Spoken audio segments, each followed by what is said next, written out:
बिस्मिल्लाहिर्रहमानिर्रहीम, अस्सलाम वालेकुम। पाकिस्तान और दुनिया भर में देखने और सुनने वालों को अब्दुल कादिर का सलाम। पाकिस्तान इस वक्त जिस क्रॉस रोड पे है, मुज़ाहमत और मुज़ाहमत इस वक्त हो रही है और ये मुज़ाहमत जलसों से निकलकर, रैलियों से निकलकर अब गली कूचों में हो रही है। सुप्रीम कोर्ट के बाहर रेड जोन से लेके फैसलाबाद का घंटाघर चौक हो, बहावलपुर, मियांवाली, इनकी कोई तंग सी गलियां हो, इन जगहों से जो मनाजर देखने को मिल रहे हैं ये नाकाबिले फरामोश है। मतलब वहशत और खौफ के साए में बंदूकों से निकलते शेल या आंखों में चुभती टीयर गैस, इन सब से लेके जेल की सुलाखें भी अब बेमानी होती जा रही हैं। और अब ये मैटर ही नहीं करता कि कितने लोग थे, कितना हजूम था, कितनी बड़ी तादाद थी। खाली कोई ना कोई किसी का एक क्लिप जो है वो ऐसा है जो पूरे का पूरा बयानिया इधर से उधर कर सकता है। मतलब आज भी हमने देखा एक शख्स जो अपनी बाहें खोल के खड़ा है शेल खाने के लिए, वो उसका वो एक छोटा सा 1 सेकंड का वो मंजर था, वो एक वीडियो क्लिप से निकला और इस टाइम वो पूरे सोशल मीडिया के ऊपर इस टाइम वायरल है। पहले लोग धुएं की जानिब जा रहे थे ना, अब बाहें खोल के अपनी मुज़ाहमत का ऐलान कर रहे हैं कि हम तैयार हैं। और ये मनाजर पीटीआई को सूट कर रहे हैं। ऐसा नहीं है कि चंद गिरफ्तारियों की वजह से किसी को लगे कि पीटीआई ख़त्म शुद, इधर जलसा हो गया, 10 गिरफ्तारियाँ, 50 गिरफ्तारियाँ, तो लोग डर गए। अब वो वाला तो मामला रहा ही नहीं। और ये सारा कुछ जो कुछ भी हो रहा है, ये सूट किसको करता है, बेनिफिट इसका कौन उठा सकता है? दैट इज़ पीटीआई, क्योंकि इमरान खान की मुज़ाहमती पॉलिसी को ये सब कुछ सूट कर रहा है। दूसरी जानिब हुकूमत के लिए ये मुश्किलात हैं, क्योंकि हुकूमत ने खुद ये सारे कंटेनर खड़े कर करके इमरान खान की जो मुज़ाहमती पॉलिसी है या इमरान खान की जो पॉपुलैरिटी है उसको बूस्ट दिया है। वो जेल से बैठे एक जलसे का ऐलान करते हैं, आप पूरा सिटी, पूरा शहर कंटेनर का बना के आसपास दीवारें खड़ी करके, पुलिस डिप्लॉय करके, सिक्योरिटी के लोग वहाँ पर भेज के, तो आप वो मूवमेंट जो है वो पहले ही कामयाब कर देते हैं। सोशल मीडिया के ऊपर चर्चा, टीवी के ऊपर चर्चा, इंटरनेशनल मीडिया के ऊपर चर्चा। तो ये पीटीआई के लिए तो एक तरह से उनको तो फुल टॉस मिलती है खेलने के लिए। लेकिन इसी में जो अफसोस का पहलू है वो ये कि ये पुलिस को फ्री हैंड दे के या उनके हाथ इतने खोल दिए गए कि वो अब लिहाज ही नहीं कर रहे। कोई बच्चा है, कोई खातून है, कोई बुज़ुर्ग है, वो जिस तरह से करते हैं ट्रीट। मतलब मैं आज एक फुटेज देख रहा था, उसमें चंद लोग हैं बैठे हुए हैं किसी गली में, किसी दुकान के पास बैठे हुए हैं, बैठे हुए लोगों को मारपीट शुरू कर दी। कोई रिक्शे में बैठा हुआ शख्स है, उसको मारपीट शुरू कर दी कि इधर से चले जाएं, कि गली में कोई नज़र भी ना आए। क्या कर्फ्यू लगा हुआ है कि कोई नज़र भी ना आए, कोई अपनी जगह पे बैठ भी नहीं सकता? क्या ऐसा कोई ऐलान हो गया या ऐसा कोई कानून है कि कोई अपने घर, दुकान, गली मोहल्ले में नहीं बैठ सकता, सबको अंदर 4 दीवारी के अंदर रहना है, कोई गली में ना निकले? तो ये जो मनाजर है ना, ये थोड़े से अफसोसनाक है। मतलब निहत्ते लोगों पर जिस तरह का जोर दिखाया जा रहा है वो अफसोसनाक है। आज भी हमने कुछ मनाजर देखे हैं कि पुलिस वाले जो हैं वो मुजाहिरीन के काबू आ गए, लेकिन अच्छी बात यह है कि उन्हें बचाया गया। जैसे अली अमीन गंडापुर ने 2-3 दिन पहले बताया था ना कि कुछ पुलिस एहलकार उनके लोगों के हथे चढ़े, लेकिन उन्हें रेस्क्यू किया गया। आज भी मैंने देखा कि कुछ अफसोसनाक मनाजर तो खैर नज़र आए, लेकिन इस सारे में अच्छी बात ये थी जो सेंस प्रिवेल की। इतने हजूम में वैसे पता नहीं चलता कोई क्या कर दे, लेकिन फिर भी लोगों ने कहा कि कुछ ना करें, छोड़ दें, और उनको जाने दिया गया। हालांकि वही पुलिस एहलकार उनके ऊपर शेल चला रहे थे। तो ये जो अपने ही लोगों के आमने सामने किया गया है ना, ये सबसे ख़तरनाक या सबसे अफसोसनाक चीज़ है। ये नहीं होनी चाहिए। अपने लोगों के आमने सामने करके चंद लोग जो है वो आराम से बैठे हुए हैं, उन्हें फ़र्क नहीं पड़ता, लेकिन पाकिस्तान को फ़र्क पड़ रहा है, पाकिस्तान के इमेज को फ़र्क पड़ रहा है। क्योंकि ये कोई बाउंड्री तो है नहीं कि सिर्फ पाकिस्तान में ही देखे जा रहे हैं ये मनाजर। ऑब्वियसली अक्रॉस द ग्लोब जा रहे हैं, लोग देख रहे हैं कि पाकिस्तान में लॉ एंड ऑर्डर की क्या सिचुएशन है। अनफॉर्चुनेट कुछ विजुअल्स हैं जो कि नहीं होने चाहिए। आज मियां नवाज शरीफ साहब काफ़ी टाइम के बाद मंजर आम पे आए और उन्होंने आप लोगों से सवाल पूछा। आप लोगों से मतलब ये जो इमरान खान साहब के फॉलोअर्स हैं उनसे ये क्वेश्चन पूछा कि भेड़ बकरियों की तरह इमरान खान के पीछे निकलने वाले इमरान खान से पूछें कि केपीके में क्या किया है। तो उसका जो मैं अभी तक समझ पाया हूँ, लोगों की जो पल्स जान पाया हूँ अभी तक, क्योंकि ग्राउंड पे रहते हैं ना, लोगों से बातचीत भी रहती है, तो पता चलता है कि लोगों के सेंटिमेंट्स क्या हैं, सोचते क्या हैं।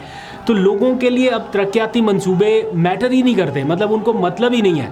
लोग इस वक्त जो बाहर निकले हुए हैं वो अपने मैंडेट की जंग लड़ रहे हैं। मतलब आप बेशक रोज़ 100 मंसूबों का इफ्तिताह कर दें, लेकिन जब तक आपके पास अवाम का दिया हुआ मैंडेट नहीं है, अवाम का दिया हुआ इख्तियार नहीं है, आप अपनी लेजिटिमेसी को जस्टिफाई कर ही नहीं सकते। तो फिर लोगों से क्या उम्मीद रखें?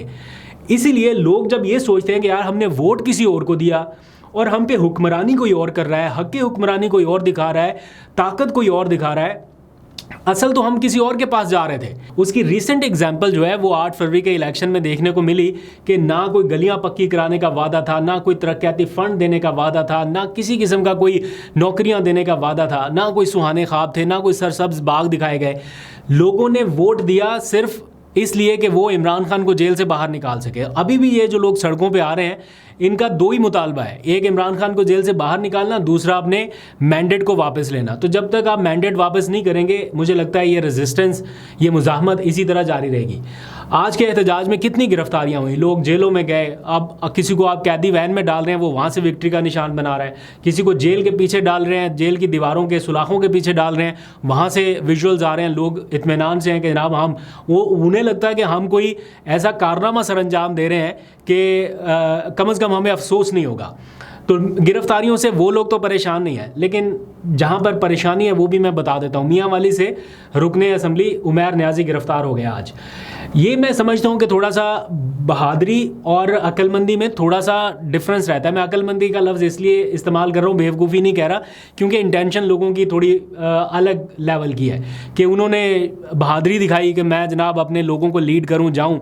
हालांकि कल जिस मीटिंग में हम मौजूद थे वहाँ पर ये बताया गया कि उमैर न्याजी बार बार इजाज़त मांग रहे हैं कि वो जलसे को लीड करना चाहते हैं, एहतजाज को लीड करना चाहते हैं, वो अपने लोगों में जाना चाहते हैं। ये बहादुरी है, अच्छी बात है, लेकिन अक्लमंदी का तकाजा ये था, जो पार्टी डायरेक्शंस थी, कि आपने गिरफ्तार नहीं होना, क्योंकि ये वो हालात नहीं है, ये वो माहौल नहीं है कि हम अफोर्ड कर सके। जब सुप्रीम कोर्ट से आर्टिकल 63A का फैसला आने वाला है कि हमारा कोई भी MNA गिरफ्तार हो, सब महफूज जगहों पर रहें, अवाम इमरान खान की कॉल पर खुद ही निकलेगी, या वो निकल आएँ जो जिनके पास वोट नहीं है कौमी असम्बली में। फॉर एग्जाम्पल हमाद अज़हर आज निकले, का निकल आना ठीक था, वो इस टाइम रुकने कौमी असम्बली के स्टेटस के साथ नहीं है, तो उनका मंजर आम पे आना PTI को इतना हार्म नहीं करेगा जितना इलेक्टेड मेंबरान का मंजर आम पे आना और फिर गिरफ्तार हो जाना। आप 100 मरतबा कहें कि हम बड़े नजरियाती हैं, हम गिरफ्तार हो भी गए तो कोई मसला नहीं है, लेकिन इस टाइम में ये जो 15-20 दिन का टाइम फ्रेम है, ये जो 25 अक्टूबर तक का टाइम है, इसमें अगर आप अपने आप को गिरफ्तारी से बचा के रख सकते हैं तो ठीक है, अदरवाइज़ इसके कॉन्सिक्वेंसेस डिफरेंट भी हो सकते हैं। खैर, अब 2 दिन का टाइम फ्रेम बीच में बाकी है। आज 2 अक्टूबर है, 3 और 4, 2 का भी नहीं बल्कि 1 दिन का ही है। 4 अक्टूबर की जो कॉल है वो अब सर पे खड़ी है। अब तक इस बारे में कोई ऑफिशियली अनाउंसमेंट अभी तक नहीं हुई, जैसा कि जिम्मेदारी लगाई गई थी कि अली अमीन गंडापुरी इसका बाकायदा ऐलान करेंगे, वही अनाउंस करेंगे, वही लाएअमल बताएंगे। तो अभी तक तो इस किस्म का कोई ऐलान सामने नहीं आया। हो सकता है मेरे इस व्लॉग के दौरान कोई ना कोई बयान सामने आया हो, मैं इसको रीचेक भी कर लूँगा, लेकिन अभी तक कोई ऑफिशियल अनाउंसमेंट नहीं आई। लेकिन उनके जो काबीना के लोग हैं, अभी मैं मीना खान अफरीदी का बयान सुन रहा था, वो ये बता रहे हैं कि 4 अक्टूबर को हर हाल में डी चौक पहुँचना है। जो PTI की इस्लामाबाद में मौजूद लीडरशिप है, उनसे रब्ता भी हुआ, उनसे पूछा भी, लेकिन वो कतरा रहे हैं कोई भी अपनी तरफ से स्टेटमेंट देने से। वो कहते हैं ये इमरान खान का फैसला है टूवर्ड्स अली अमीन गंडापुर, जो अली अमीन कहेंगे हम उसके लिए तैयार हैं। तो अभी तक इसको मुलतवी करना है या जारी रखना है, उसका फैसला पता नहीं हुआ है या नहीं, लेकिन अनाउंसमेंट अभी तक नहीं हुई, क्योंकि मलाइशियन वज़ीर-ए-आज़म का जो दौरा है वो भी इम्पॉर्टेंट है। और अगर उनके मामलात को देखा जाए या नेशनल इंटरेस्ट को देखा जाए या इस तरह के जो एलिमेंट्स हैं उनको देखा जाए, तो ऐसा लगता है कि एक आध दिन आगे पीछे हो जाना चाहिए। अगर ये होता है या PTI किसी मोमेंट पे आके अनाउंस करती है कि जनाब हम 1 दिन डिले कर रहे हैं या उनके जाने तक का इंतज़ार कर रहे हैं 1-2 दिन में, तो मेरा ख्याल है इसमें कोई मज़ायका नहीं है। लेकिन बहरहाल ये फ़ैसला PTI का, देखते हैं वो क्या डिसीजन लेते हैं। दूसरी तरफ PTI के पास भी तो वक्त कम है, उधर सुप्रीम कोर्ट जो है वो फैसले की अनाउंसमेंट की जानिब बढ़ रही है। आज भी जो कार्रवाई हुई सुप्रीम कोर्ट में आर्टिकल 63A के हवाले से, उसके ऊपर भी बात करते हैं। लेकिन कुछ लोग जो कहते हैं ना कि इमरान खान नेशनल इंटरेस्ट को मलहूज़े खातर नहीं रखते, वो चीनी सदर के दौरे से लिंक कर देते हैं सारी चीज़ें। इमरान खान ने मुल्तान का एहतजाज क्यों मनसूख किया, क्यों कैंसिल किया? क्योंकि वहाँ पर क्रिकेट टीम का मैच हो रहा था और वहाँ पर मेहमान टीम मौजूद है, सिक्योरिटी के मसाइल हो सकते हैं, इस वजह से ये मुलतवी किया गया या मनसूख कर दिया गया। मैंने खुद PTI के लोगों से पूछा जो ब्रीफिंग्स दे रहे थे कि ये जो मुल्तान का जलसा एहतजाज मनसूख किया गया, क्या फिर अडयाला जेल का दरवाज़ा खुला था, क्या फिर कोई पैगाम पहुंचा था? वैसे आज भी अडयाला जेल का दरवाज़ा खुला है, आज भी एक मेहमान गए हैं अंदर इमरान खान से मिलने के लिए, वो भी आपको बताता हूं। लेकिन जो मुल्तान वाला एहतजाज मनसूख किया गया, उस बारे में जब मैंने पूछा कि क्या कोई दरवाज़ा खुला, कोई पैगाम रसानी हुई, कोई रिक्वेस्ट की गई इमरान खान से कि मनसूख कर दें, तो उन्होंने बताया कि उनके इल्म में ये बात नहीं है। लेकिन हाँ, ये हो सकता है कि जो मुल्तान की मुकामी इंतज़ामिया हो, उनकी तरफ तरफ से कोई मैसेजेस कन्वे किए गए हों इमरान खान की तरफ के जनाब यहाँ पर मैचेस हो रहे हैं और सिक्योरिटी के ये मसाइल हो सकते हैं, इसलिए बेहतर यह है कि मुल्तान का फ़िलहाल स्किप कर दिया जाए। तो इमरान खान ने उसके ऊपर एग्री किया और वो स्किप हो गया।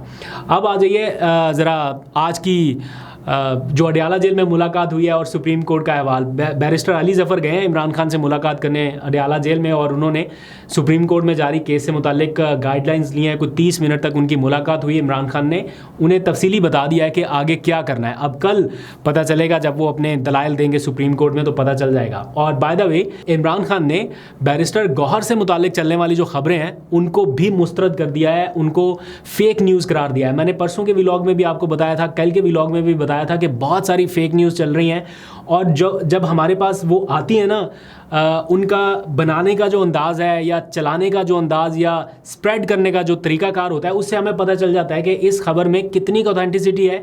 क्योंकि पूरा अब मोर देन अ डिकेड हो गया ये खबरें बनाते चलाते, पता चल जाता है आसानी से कि सोर्स क्या है, कहाँ से आई है और ये कितनी वैलिड खबर है।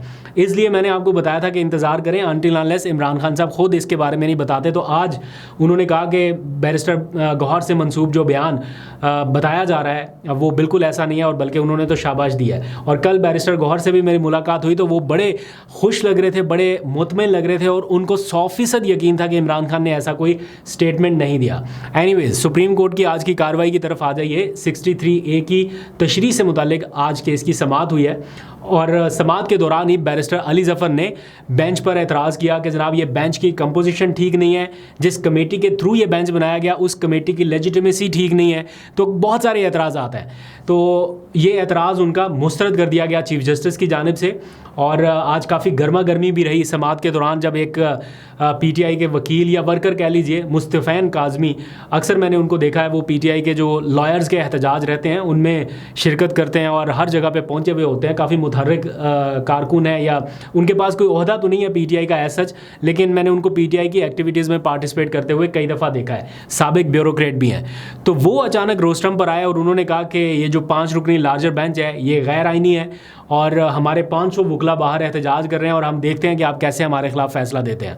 तो उनका जो एग्रेसिव रवैया था या एकदम से रिएक्शन था, उस पर चीफ जस्टिस काजी फ़ाइज़ ईसा की जानिब से बरहमी का इजहार भी किया गया। उनको बैठने की हिदायत की गई और फिर ये कहा कि अगर आप नहीं बैठे तो मैं पुलिस को हिदायत दूंगा, और फिर उन्होंने हिदायत दी कि इनको बाहर निकाल दिया जाए। कार्रवाई थोड़ी सी आगे बढ़ी तो जो बैरिस्टर अली ज़फ़र थे उनको मुखातिब किया चीफ जस्टिस ने और कहा कि ये क्या हो रहा है, आप हमें बेइज्जत करने के लिए यहाँ पर आए हैं, हम ये हरगिज़ बर्दाश्त नहीं करेंगे। तो इस तरह के रिमार्क्स जो हैं वो आज एक्सचेंज हुए हैं। बल्कि एक मौके पर जस्टिस जमाल मंदुखेल जो हैं उन्होंने ये रिमार्क्स दिए बैरिस्टर अली ज़फ़र से बातचीत करते हुए कि आपके रवैये से जो थोड़ी बहुत हमारी हमदर्दी थी आपकी तरफ अब वो भी ख़त्म हो गई। तो अगर एक जज साहब जो बेंच में बैठे हुए हैं वही ये कह दें कि हमारी हमदर्दी आपके लिए ख़त्म हो गई, दैट मीन्स कि फिर डिसीजन क्या आना है वो तो पहले ही पता चल सकता है। तो मेरा ख्याल है ऐसे रिमार्क्स ना आते तो बेहतर था, लेकिन खैर गर्मा गर्मी दोनों तरफ से हुई तो ये हो जाता है समटाइम्स। तो केस की समाअत जो है वो कल तक मुलतवी हुई है। कल पता चलेगा कि अली ज़फ़र ने इमरान खान साहब से क्या हिदायत दी हैं और वो किस तरह केस को आगे बढ़ाते हैं। अब जब ये केस की समाअत जारी थी उस दौरान सुप्रीम कोर्ट के बाहर भी एक भरपूर और ज़बरदस्त किस्म का एहतजाज हुआ वकला का, और PTI के जो नईम पंजोता हैं उन्होंने आज इस एहतजाज की कॉल दे रखी थी, इसको लीड किया, साथ में उनके एजाज बूटर थे। तो ये जो यंग लॉयर्स हैं इन्होंने कमाल कर दिखाया, मतलब नईम पंजोता काफ़ी एक्टिव मेंबर बन चुके हैं PTI के, काफ़ी स्पेस उन्होंने हासिल कर ली है। इमरान खान के वकील भी रहे, काफ़ी एतमाद उन्होंने हासिल किया, इमरान खान का पार्टी के अंदर कोर कमेटी के मेंबर बन गए और अब जिस तरह से वो वकला को लीड करते दिखाई दे रहे हैं, मतलब बड़े बड़े जो सीनियर वकला हैं वो काम वो नहीं कर पा रहे जो नईम पंजोता ने किया। और आज एक अच्छी प्रेजेंस के साथ उन्होंने रेड जोन में एहतजाज किया, इस्लामाबाद हाई कोर्ट से निकले और सुप्रीम कोर्ट की जानिब बढ़े। साथ ही वकला भी उनके साथ मौजूद रहे। इस्लामाबाद में सिचुएशन ऐसी नहीं थी कि वकला आराम से पहुँच पाते रेड जोन की तरफ, लेकिन जिन रास्तों से होके या जैसे भी पहुँचे बट समहाउ एक अच्छा पावर शो करने में कामयाब रहे। और यही तरीका है मुज़ाहमत का, या यही तरीका है प्रेशर बिल्ड करने का, तो वो पीटीआई के वकला कर रहे हैं। तो वकला भी एहतजाज कर रहे हैं, बाकी जो उनके कारकुनान हैं वो भी कर रहे हैं, और वैसे भी बहुत सारे लोग, आम शहरी भी इस कॉज में जो है वो अब आगे बढ़ते जा रहे हैं स्ट्रीट मूवमेंट में। अब ये सारा कुछ हो जिस मकसद के लिए रहा है, दैट इज़ आइनी तरमीम। तो मौलाना को मनाने के लिए मुस्लिम लीग नून की अब आखिरी कोशिशें जारी हैं। आज पता चला इरफान सिद्दीकी पहुंच गए उनसे मुलाकात के लिए, फिर मोहसिन नकवी की पता नहीं है कितनवीं मुलाकात है मौलाना से, क्या मैसेजेस लेके आ रहे हैं, क्या बता रहे हैं, कोई समझ नहीं आ रहा। लेकिन बैक टू बैक मुलाकातें जारी हैं, कोशिशें हो रही है कि किसी तरह से मौलाना को राम कर लें। इरफान सिद्दीकी ये बयान दे रहे हैं कि जनाब अगर मौलाना ना भी माने या हामी ना भी बरी, हम तब भी आइनी तरमीम करा सकते हैं, लेकिन कोशिश होगी कि हम मौलाना की मौजूदगी में या उनकी वजह से, उनकी ताउन से कराएं। अब मौलाना ने अगर स्टैंड लिए रखा तो फिर थोड़ी सी मुश्किल होगी, क्योंकि मौलाना का स्टैंड जो है वो इसलिए भी वज़नी है या भारी है क्योंकि उनके पास अच्छी खासी स्ट्रीट पावर है। अगर मौलाना को नाराज़ करके हुकूमत ये सारा कुछ करती है तो फिर इधर पीटीआई की स्ट्रीट पावर, उधर मौलाना की स्ट्रीट पावर, तो हुकूमत के लिए मज़ीद मुश्किलात बढ़ जाएंगी। तो 2 हफ्ते मैक्सिमम मुझे लगता है और चलेगा, जब ये मामला किसी ना किसी करवट पे बैठ जाएगा और निबट जाएगा कि आइनी तरमीम होनी है या नहीं होनी। ऑल्दो के कुछ लोग कहते हैं कि 25 अक्टूबर के आखिरी टाइम तक ये कोशिशें जारी रहेंगी अगर ये मामला 2 हफ्तों में ना हुआ, लेकिन देखते हैं क्या होता है। नवाज शरीफ साहब ने अपना दौरा लंदन मौखर कर दिया इसी वजह से, और अब पता चला है कि जब तक आइनी तरमीम नहीं हो जाती वो यहीं पे रहेंगे। ज़ाहिर बात है, राब्ते करने, आगे पीछे अहकामात जारी करने, गाइडलाइंस देनी, तो मुस्लिम लीग नून वाले उनके ऊपर डिपेंडेंट है। तो बड़ा इंटरेस्टिंग कॉन्टेस्ट आने वाले दिनों में देखने को आ रहा है। तो 4 अक्टूबर की कॉल के लिए आपकी क्या राय है, क्या तैयारी है, ज़रा कमेंट सेक्शन में बताइएगा। अभी तक के लिए इतने, अपना बहुत सा ख्याल रखिए। अल्लाह हाफिज़।